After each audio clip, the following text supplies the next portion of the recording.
Hi, SLPers from CO Columbus. Thanks so much for tuning in to this time. We're really thankful to have all of these women here to just share their hearts, share their experiences about what it's been like to be a person of color in a mainly white space like Campus Outreach or the churches that they attend or have attended.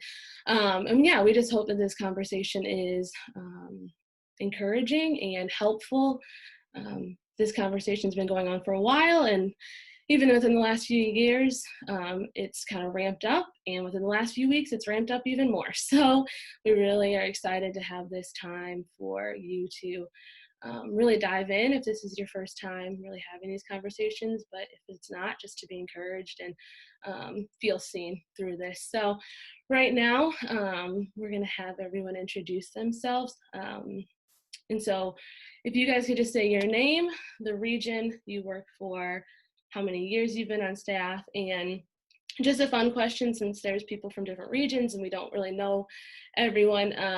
What is one song that you think of when you think of your senior year of high school? So for this, I will go ahead and pick people out. So Tara, we're going to start with you, if you don't mind. My name is Tara Lewis.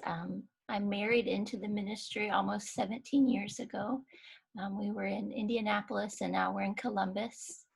I had to go back and Google what was even popular when I graduated high school because it was in 1997, before many of the students in our ministry were even born. But I remembered that song, Foolish Games by Jewel, was popular. That's a good one. All right. Jasmine, do you want to go ahead and go next? Sure. I'm Jasmine Lockett. I'm with CO Central Illinois, and I've been around Campus Outreach since 2009, but I've been on staff for the last 6 years. And a song that stands out, many people might not know this song either, but Poison by Belle Biv DeVoe was played at prom, and all of us just, jammed. So it was good. That's awesome. That's a good song. Marissa, do you want to go ahead and go next? Yeah, so my name is Marissa Weston. I am on staff with CO Charleston in South Carolina. I think this is, including support raising, this is wrapping up my 6th year on staff, and I'm the women's coordinator at the College of Charleston. I kind of had to resort to Google too, because but I'm not going with any of the things I found on Google, because honestly, when I read that question, the first thing that came to mind was the Carter 3. And I don't know if that was like a little bit before my senior year, but any song on the Carter 3 was like, that's high school for me. That's awesome. Still a classic. All right, Ashley? This is like the first time I'm the only Ashley, so I had to like look around, make sure you're talking to me. But I'm Ashley Peters, as most of you know. I'm on staff with the Columbus region. This is wrapping up my 5th year on staff with CO. And the high school song that I feel like I first thought of was Swag Surfing. It just was like super hype. I don't know why that popped in my head, but that's just what I thought of first, so I went with it. Nice. Okay. Abby, you want to go next? Hi, I'm Abby. I'm on staff with the CO Houston region in Texas. I've been around CO since my first project in 2015. And the song that I thought of, it's We Are Young by Fun. For some reason, that was our anthem that year, and we just sang it to the top of our lungs, so that was it. That's great. I love that song. All right, Grace, do you want to go? Yep. I'm Grace, and I am on staff with the CO Memphis region, but work in Chicago at UIC. Been on staff for about 5 years now. And the song that comes to mind, I think this was actually our like senior class song that we walked out to like for graduation. But it's Nuck If You Buck. Prom Mob, it got us hype. It was played in every occasion, good and bad. So that's definitely the song that comes to my mind is Nuck If You Buck. That's awesome. I'll go too. So because a lot of you guys on our project really don't see me. So again, my name is Olivia Coons. My husband is Chris Coons, the project director. We've been on staff here in Ohio and Bowling Green for 8 years now. He did 1 year in Southern Indiana before that. And the first song that I thought of was Pop, Lock, and Drop It. So that's what I think of when I think of my senior prom. So yeah. So we'll go ahead and jump in with some of our questions. So the first one I want to ask is, if you could describe your time with CO as a student with one word, what would it be and why? So whoever would like to answer this question can go ahead and jump in and answer that. I can jump in. I think growth is a word to describe it. I came to college as a Christian, and I was just looking for opportunities to continue to grow. There weren't a lot of opportunities, in my home church that I was in to, grow my faith, to learn how to share my faith. And I was really looking for, just some people to grow with in college, and was really naive coming in and prideful. Not saying that I grew out of those things completely, but it was a lot more growth in maturing in Christ. So during my time with King's Outreach.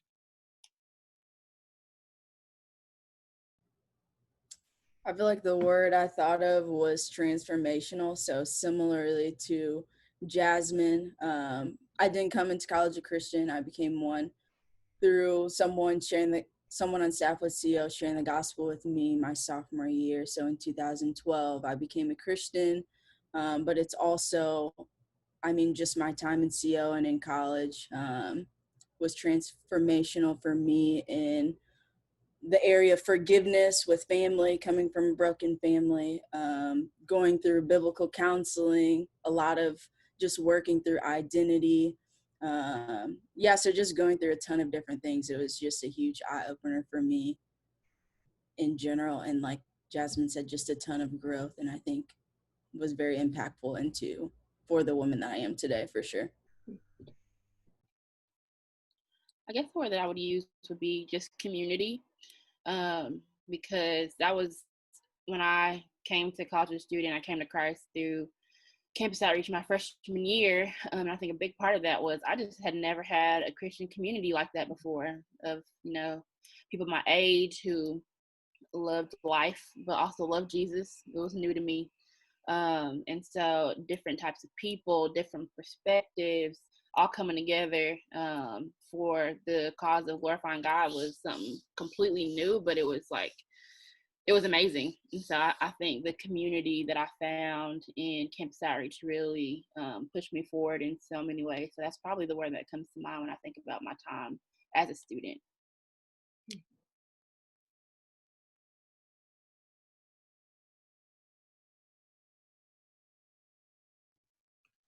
So I guess this is 2 words. I think it's hyphenated.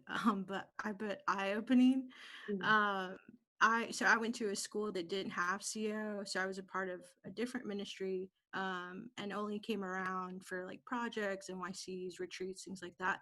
But every time I went to an event, it was just like God really revealed a lot during those moments. Just like what day-to-day discipleship looked like engaging the Christians that are around me rather than cutting myself off. And then for the first time thinking about ethnicity as something that God cared about. That was all done in the space of CO things. So yeah.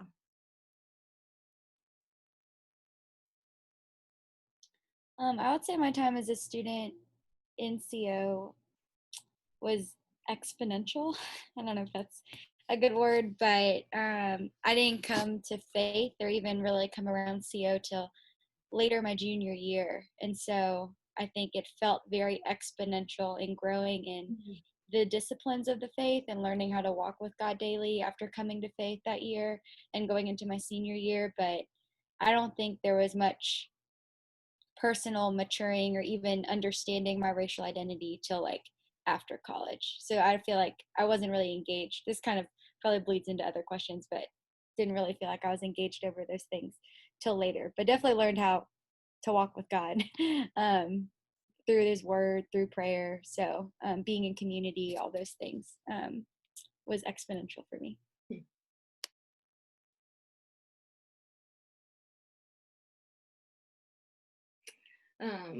Yeah, so it sounds like there was a lot of growth that happened, and that God did a lot through your time as students with CO, but being women of color, people of color, it can feel sometimes uncomfortable to be in a space that's mainly white. So did you, any of you can answer this, but did you feel comfortable bringing up issues of race when you felt like you wanted to or needed to your peers or the staff on your campus, and why or why not?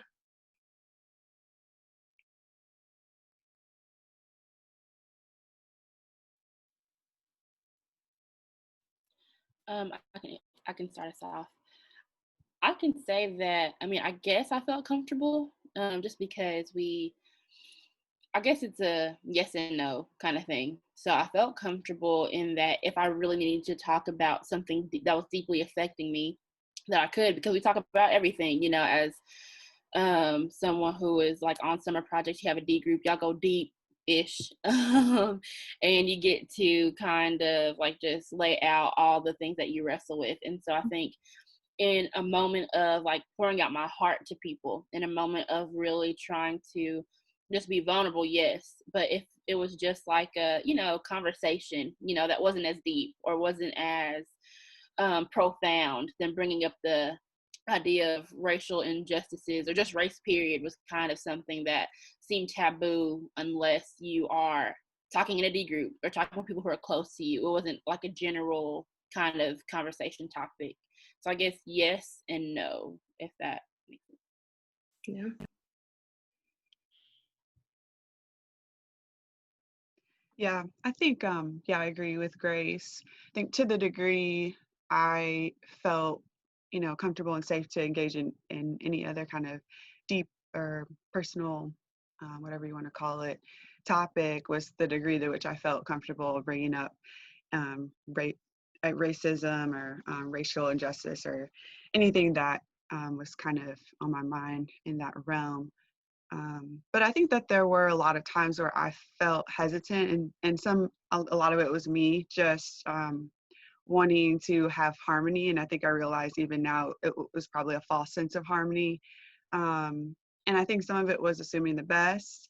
But if comments were made, or maybe I felt like something was insensitive, I think I just kind of thought, oh, you know, they didn't mean anything by it, or you know, they didn't mean to say for it to come off that way, or things like that, which I think, you know, a lot of times was and is true. But I think I felt kind of scared, I guess, for lack of a better word, to bring up those things because I didn't want it to create um, you know, disunity or disharmony, really, to kind of engage in the conflict of, but what if they did mean it, or what if, you know, it wasn't just they didn't know or didn't mean it. Um, so I think at times, you know, I was able to engage in some of those things, but a lot of the time I just kind of chose to assume the best and not think about it, which in the long run wasn't that helpful. Um, but yeah.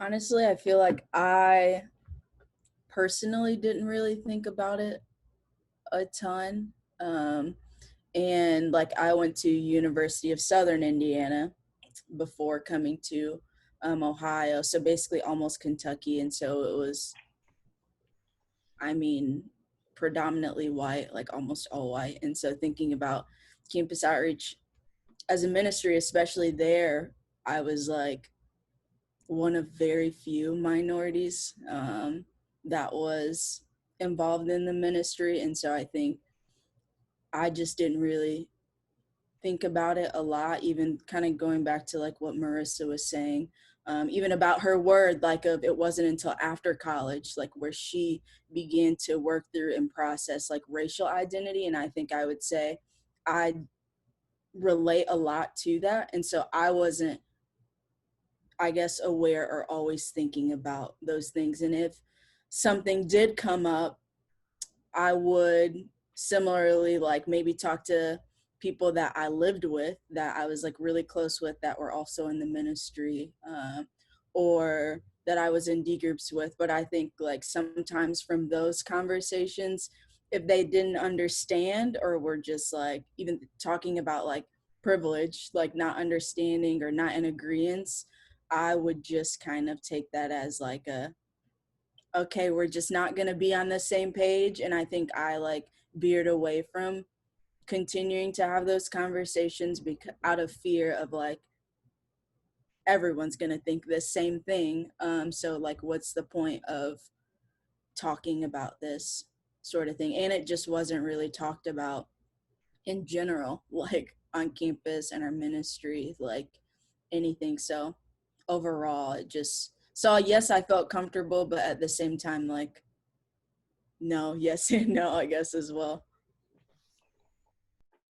And I think to like kind of piggyback off that, I know for me, like being an Asian American, that one, I think, I don't know if society necessarily saw me as a minority, or if we were, then we were considered the model minority, which is just a false narrative used to kind of pit minority groups against other minority groups. And so we've become the standard. And I think in some cases it's easier to assimilate into white culture and majority culture. And so I don't think I really had a concept. There was a lot of times where I wouldn't say I thought I was white, but I wouldn't think about race. Like I fit in with the majority group in the spaces that I was in. And it wasn't until like, comments were made at me being Asian where I would realize I was other and felt other, but it just felt easier to just laugh along with them and go along with the jokes. And I mean, there were people who were dear friends of mine within the CO community that would do that with me. And, I think, I don't know if I would feel comfortable. I felt uncomfortable. And so I think I would just laugh it off with them because it wasn't something I really thought of. Like I didn't see myself being a part of that conversation. And then I also didn't have people pursuing me and engaging me over that, specifically being a minority. So yeah, I would say it wasn't on my radar, like at all.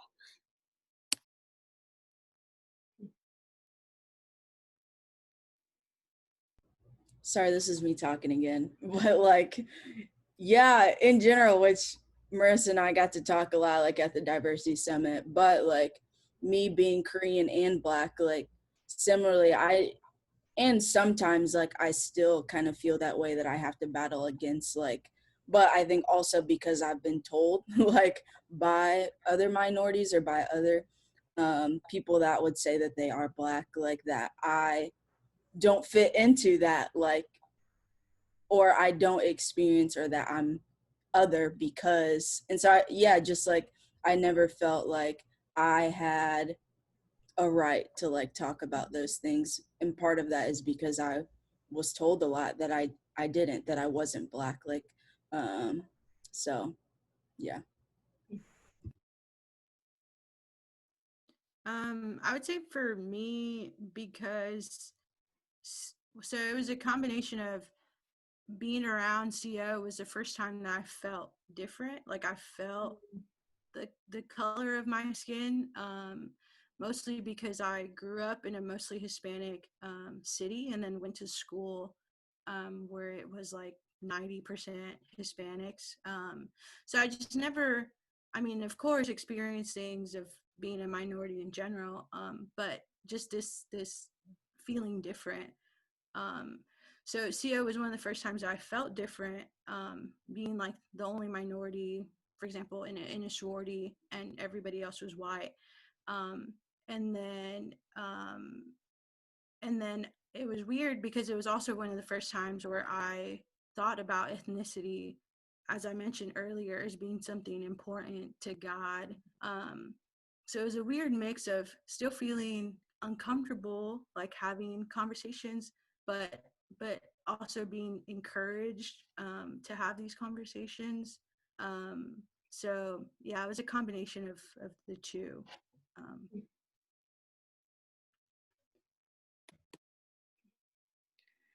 I think it's, yeah, for everybody, it seems like it's definitely what you're saying, a mix where you feel comfortable sometimes, uncomfortable other times, not only in the community, but within yourself, even like what Ashley was saying, of feeling mixed, or being mixed, feeling that. And I feel that too, being mixed. And so I think that that internal kind of struggle is also like what we're seeing in the country right now. It's external, you know what I mean? This pitting against each other. And so within CO, discipleship is a huge thing. And so I think that you guys are saying, you know, alluding to some of those things. So within your discipleship relationship, so whether you're discipling someone that is of a different race or you were discipled by someone that's of a different race, formally, informally, mentorship, what are some issues that you guys saw within those relationships?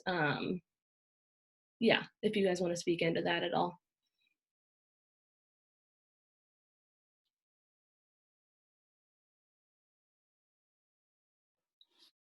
I don't mind starting us off again, but I think as a student in my time in CL, I was, I guess I wasn't ever like formally discipled by like one person. There's like a lot of different people like had their hands in my life, which I'm grateful for. And I know I can think about a specific scenario of I was I think a room leader, I believe, on a summer project, Orlando project, and or maybe I don't know what I was something, and the person that was leading me was white, and we knew of each other a little bit at this point. We didn't have too many encounters, but we knew of each other because I was pretty involved in the ministry, and so, as she was, and the summer went fine. Like discipleship was cool. We didn't have too many, hard things. I think it was after we were having a conversation after project when everything was said and done, and she said, "You know what, Grace? It's funny because I'm so glad I got to, lead you and get to know you because I was scared initially to lead you." And I was like, "Really? Why? Why is that?" She's like, "I don't know. I just assumed it would be kind of hard to lead you. I just assumed that it would be kind of, that you'd be a little feisty, a little sassy, maybe a little aggressive or something. And I just hear that you have a big personality. And so I just was pleasantly surprised. And I know in that time she was trying to compliment me. So I could process it. This is supposed to be a compliment. But actually, this is one of the problems that I think me as a Black woman just run into being in a majority white ministry, that the person who is initially supposed to lead you, supposed to care for you and shepherd you, has these preconceived notions because of the color of your skin or because of stereotypes. And most of those people, and the tricky part is the people that perceive you in a certain way don't even, one, they don't realize that they do, and two, they don't realize that it's a problem. So it's not even usually it's not coming from a place of racism or hatred. And I think that's what's unique to being in a ministry with, people who actually do have a heart to care for you. Sometimes in their care, they don't know that they're actually hurting you because of some of the unresolved prejudice in their own mind. And so I think some things that I've seen being hard in discipleship relationships is just, I guess it's part of privilege, just being unaware of some of the biases you carry and never having to deal with those things, and displacing them on the people that you are leading and shepherding and not realizing the damage that you're causing. And then on the other side, not even really, for me in that moment, not knowing how to process that until after the fact, and then by the time you want to bring it up, it's like, well, she didn't mean it, and you just stuff that down, and you keep on stuffing and stuffing and stuffing until one day you kind of explode. And so I think, yeah, I would think that's one of the things that I've seen that has been hard and difficult in discipleship relationships with people of different, races and backgrounds, stuff like that.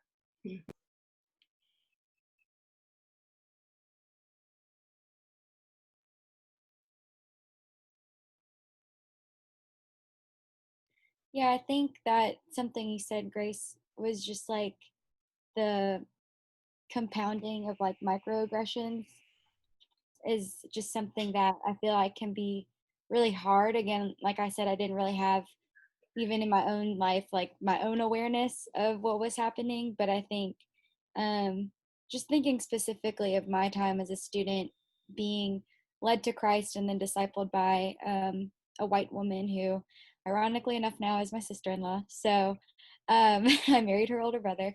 But she, I mean, has come back and apologized to me for not standing up or not engaging me over these things. I think of like specifically a few instances. We were on the soccer team together, and my roommate, so we were, the girl who led me to Christ, we were suite mates, but my roommate would always just say, and then they all kind of jumped in, but they would always ask me to do their nails because they're like, Asians are really good at doing nails, right? Like, you should do it. And I was like, actually, I'm not very good.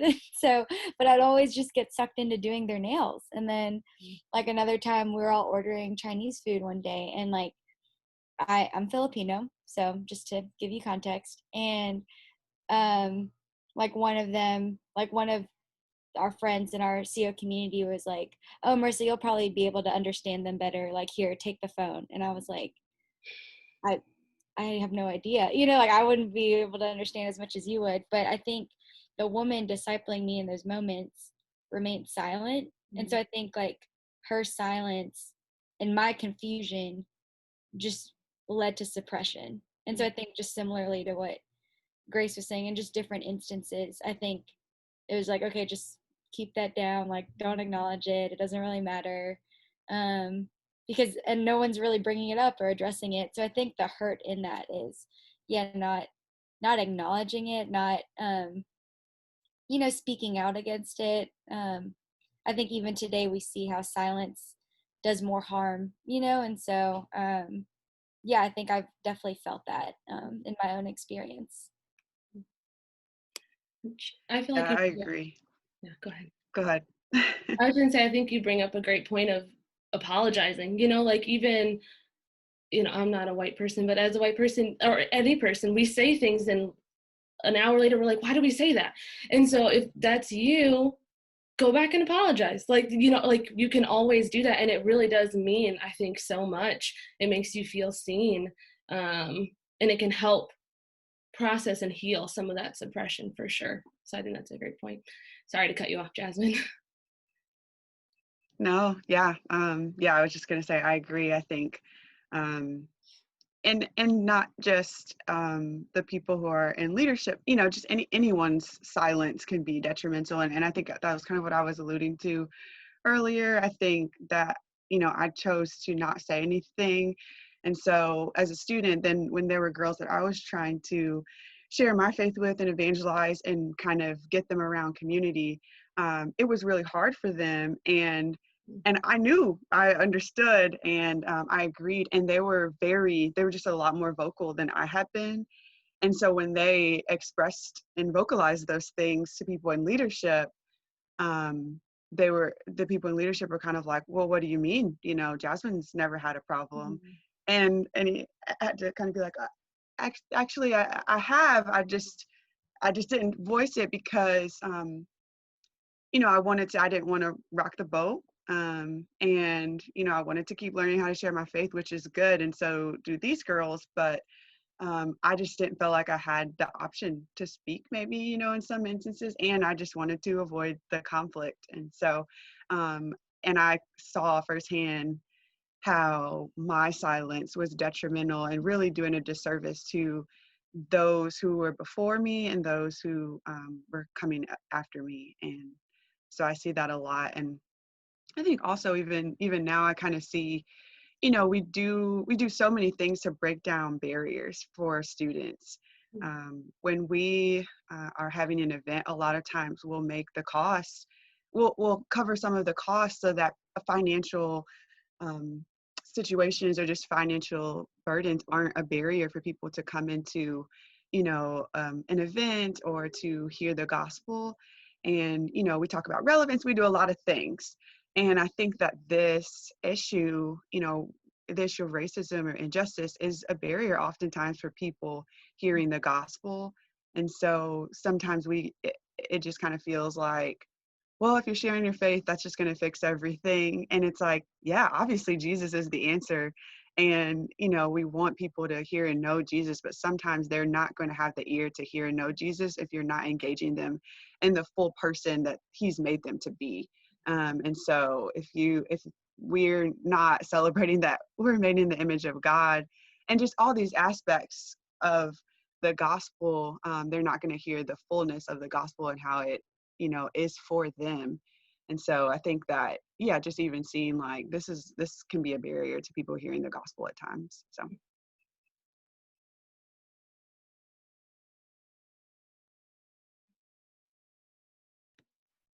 I think everything that you all have shared, even those of you outside of regions that I've been on staff with, your experiences would mirror what I've learned and heard and been blinded to in the places where I have served. And I think just feeling really ill-equipped and seeing the harm that causes for people, how literally, like you said, I can teach you one good truth about Jesus, and I can also be harming you at the same time by my blindness and my ignorance and indifference. So that, I think, would be what I see in discipleship, that when white people are unaware of all that you can, like you said, you can be well-intentioned and be actually harming someone deeply, and even minimizing your own chances to learn more about God's character and his goodness and his beauty, because you don't know how to listen. You don't know how to receive feedback without just, feeling attacked. And I'm still learning that and learning from mistakes. So I agree. Thank you.